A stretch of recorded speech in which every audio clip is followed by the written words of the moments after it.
back. We know Americans are turning their attention to the brand new Trump administration and everything that comes along with it. So what can we expect as we get a preemptive look at the pulse of the people? Why, look, it's Ipsos' grand poobah of polling. Cliff Young up late with me tonight here on the Final Five to talk about that and more. I'm sure everything's been normal and nothing's just a couple normal days at the office for you, right? Steady state.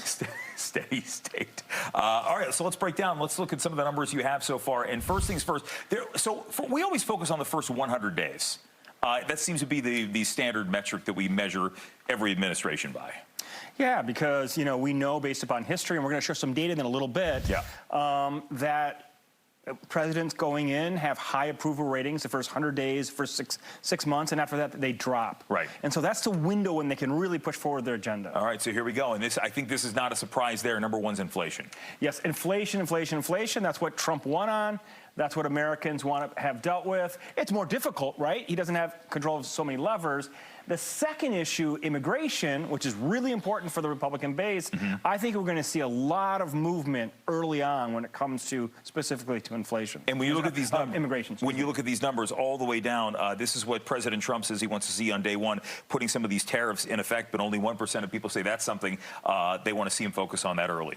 Yeah, but tariffs are really abstract for people. Yeah. If it goes to jobs, it produces jobs, people will love it. If it doesn't, if it increases inflation, they won't like it. Okay, so when President-elect Trump takes office, it comes down to approval ratings. He could enter with a 50%. This is something that we're so divided. I think anything over 50 seems significant at this point. Yeah, we took some data, some from different polling firms. We took an average here. Yeah. We get 55 right now for him. That'll probably come down a bit, but he'll be around 50, which if we look at it in historical perspective, it's pretty good.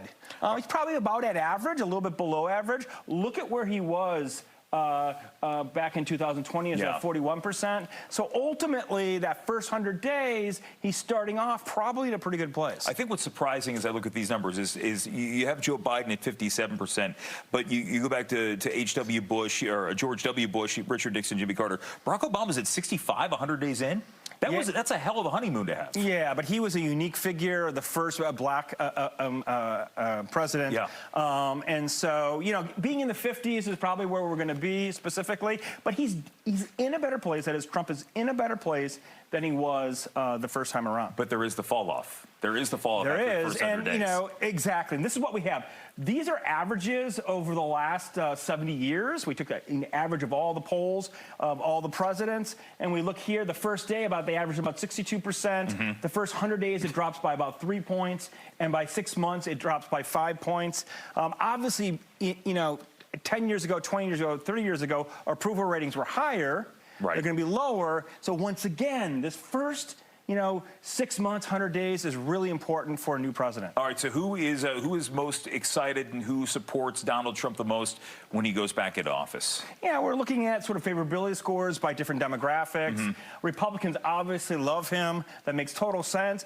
But people that live in rural areas, white Americans, suburban Americans, those Americans with no college, males, these were his constituencies, obviously. These are the individuals that start off having high favorability scores for the president. The thing that interested me when you sent these numbers over looking at this, because when you look at all respondents, it's only 41%. That's a big drop-off from some of these other, especially when it comes to the Republicans. This is called polarization, right?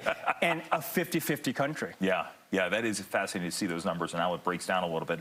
The president-elect is still trying to put his cabinet together, and I think for the most part, Cliff, a lot of people don't know some of these names. Scott Besson, you find me one American who knows who he is who doesn't watch CNBC, but then you look at some of these other names. People know who Marco Rubio is. People know some of these others. And what are you noticing so far? Well, some of them, as you said, people don't have any idea, right? Oh, look, Scott Besson. Yeah, there we go. Yeah. But what we're seeing here is, for the most part, Americans have a more negative view that is in the red than a positive view, which is in the green of the potential nominees here. What we're seeing is, you know, Elon Musk is the best known here. Right. More people have an opinion of him. He has more negatives than positive, but this is across the board. But this isn't anything different than, let's say, the Biden administration.